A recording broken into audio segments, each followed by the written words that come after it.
Hey folks, it's me Eva and I'm back again a bit sooner than expected. This is not going to be like a normal podcast. You know who I am, guys, you know where to find me. I'm Eva Christie Hand Knitting all over the place, and I come to you from my home in Perth. I'm sitting in my studio at the minute and I'm just taking a few minutes out to do a bit of an explanation and a summary about episode 31. So late last night I took the opportunity to upload the current episode, which is episode 32, which was recorded on the 30th of December 2016.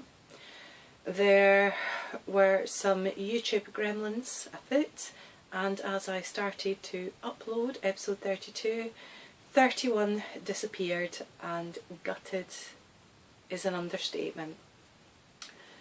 Episode 31 is probably the most topical and forthright podcast that I have ever recorded.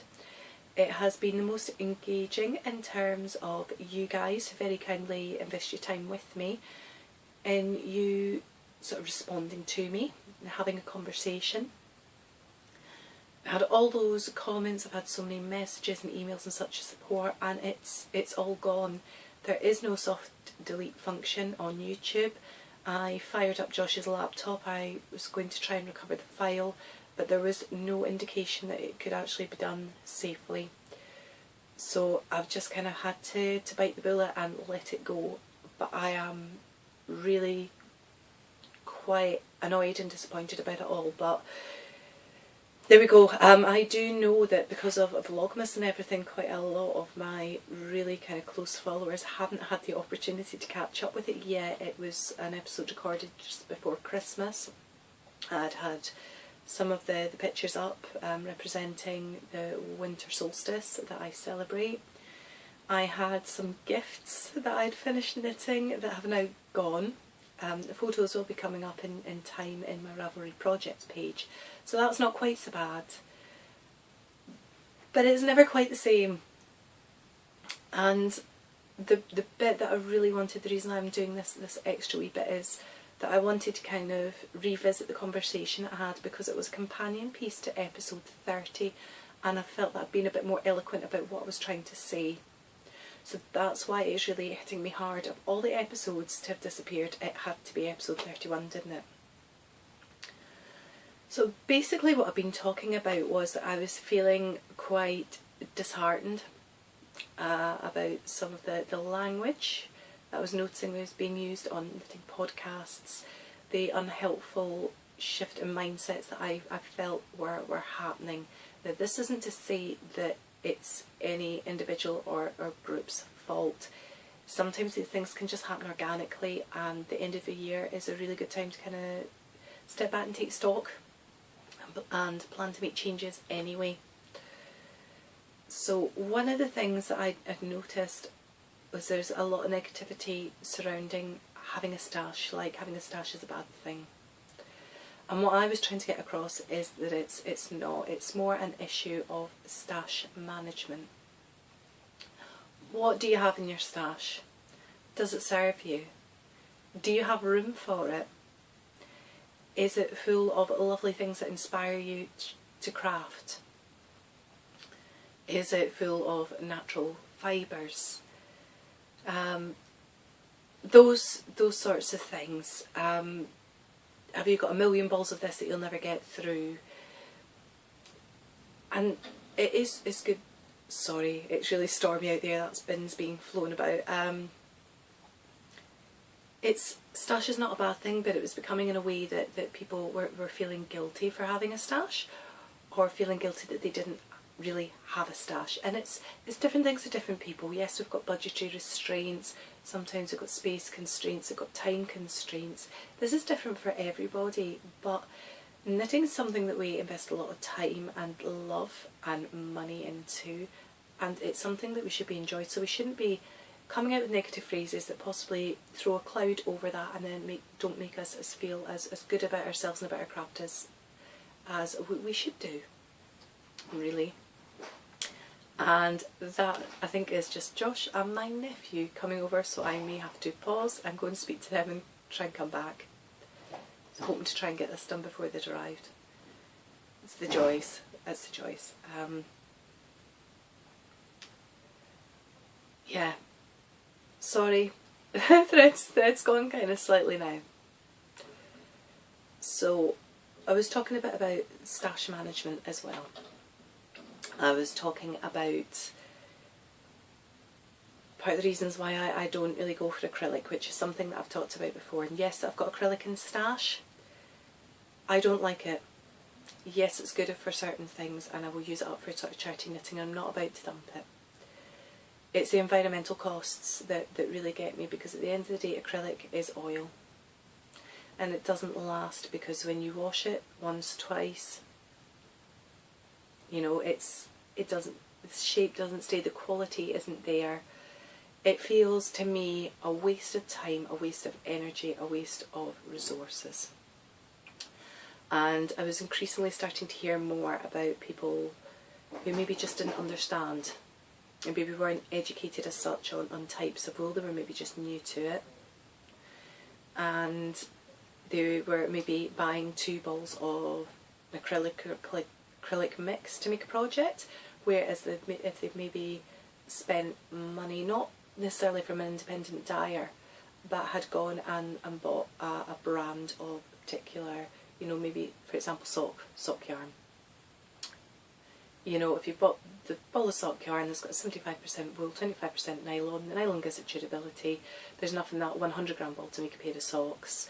The cost actually ends up about the same, but you've got a much better product out your socks, and in terms of cost per wear, it's going to last a lot better as well.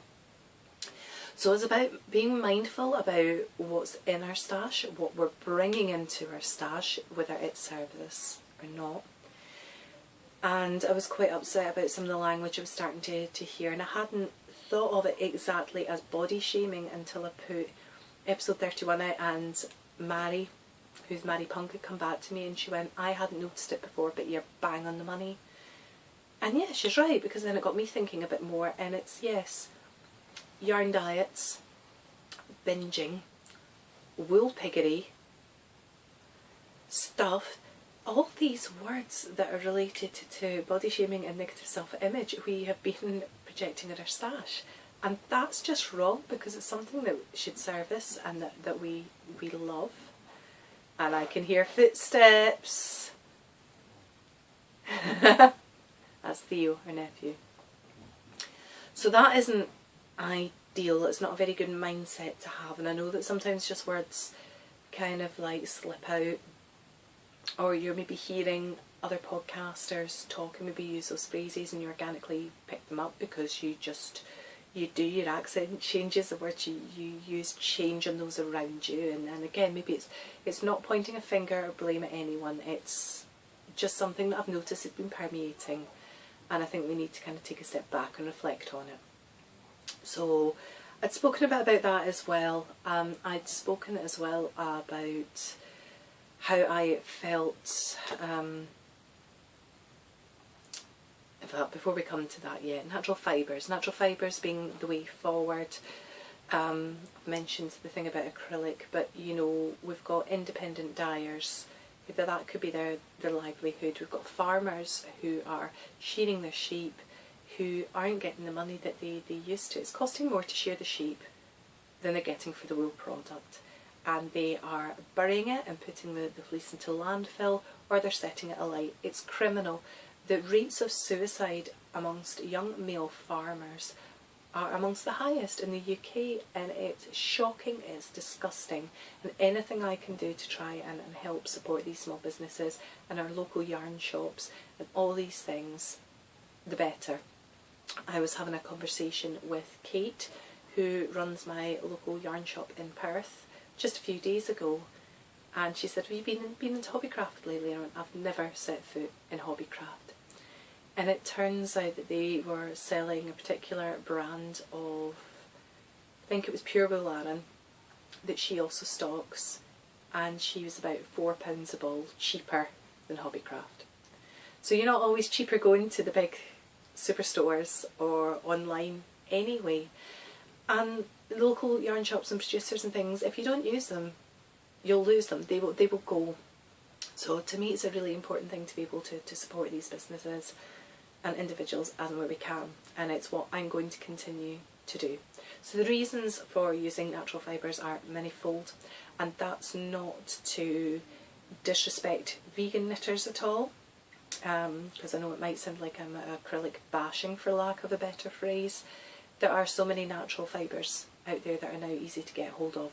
We have cotton, we have linen, we have hemp, I've seen seaweed fibres, bamboo and black bamboo, kelp I think it is, seaweed fibre, and tencel. I mean there are so many natural non-animal derivative fibres out there, so there's a choice, and again these fibres are more hard wearing. So I just wanted to put the conversation out there and to get people to think about this. The other thing that I'd raised that I was a bit concerned about that seemed, and it came from discussions with designers and things, was about how we seem to be devaluing patterns. And I watched another podcast just a couple of days ago, and hands up I ended up giving them a thumb down because I just felt they'd gone completely off the beaten track on it. Everyone likes a freebie, everyone likes a bargain, don't get me wrong, it's part of the human condition. But there are so many free patterns out there now, and particularly in the run up to Christmas, everyone was giving huge discounts off their patterns. Now for some pattern designers, this is their full income. For some maybe it's just an additional. But there's so many free patterns now, and I feel that there's a pressure to give things away that in my mind, and in the mind of other knitwear designers I've spoken to, it has actually devalued the product. And I know pattern designers are not being paid as much as they used to for their work. And to my mind, at the end of the day, any sort of service deserves a fair financial recompense for it. And there's so much that goes into the designing of a pattern that I'm not going to rehash in this episode, because it was just supposed to be more of a kind of synopsis on that original conversation. So again, there's nothing wrong with taking advantage of a free pattern, but I would like my viewers to maybe be a wee bit more mindful when they're making their pattern choices in the future. I'd heard people complaining about the price that some folk were asking for patterns in Ravelry. I felt that was very disrespectful. We should, as podcasters, know better. And I know it may not be quite so evident to people who just view podcasts. We're very grateful for you. But you do tend to find that if for some reason you have to take a break from podcasting and haven't created much content or whatever, you can sometimes get bombarded with messages, very caring messages, and that's lovely to have that. But in a way you've become open property as well, and as podcasters I think we have a certain responsibility. And yes, we can all talk about whatever we want on our podcasts, and if you don't like it you can press the thumbs down and you can unsubscribe, and that is your right and that's what you should do. But I think we've got some responsibility as well, so I'm bringing this to the conversation because it's very important to me. And I think really finally the last thing I'd spoken about was about I was clearing out my podcast lists. It felt to me sometimes from watching other people's podcasts that there are certain ones that were being watched because everybody else is watching them. Everybody else is taking part in those cows. So I better do that too. I want to do that. And that's not what creativity should be about. And yes, it's nice to feel part of a group and feel supported and all these things. But it just didn't really sit well with me. What I'd said in my last podcast was I've never been the popular girl. Not that I was ever bullied. But I always did seem to run against the crowd and find my own path. And again, if it doesn't serve you, then let it go. I had up to 50 podcasts on my list and over 300 different ones that I hadn't seen before sitting to watch. That's ridiculous. There's only a certain amount of hours in the day, and I watch podcasts when I'm working and things. That's a lot of hours a day, and particularly with Vlogmas, which almost became content for content's sake. I was only watching about 3 or 4 of them. It was ridiculous. Absolutely ridiculous.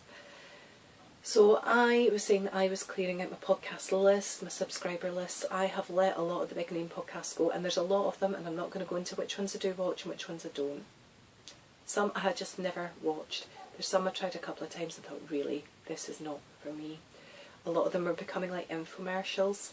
I don't like that.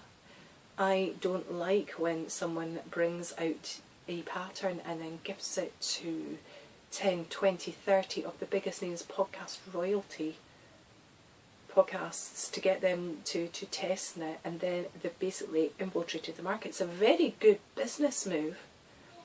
It doesn't sit well with me personally. Hi sweetheart, I'll be down in a minute.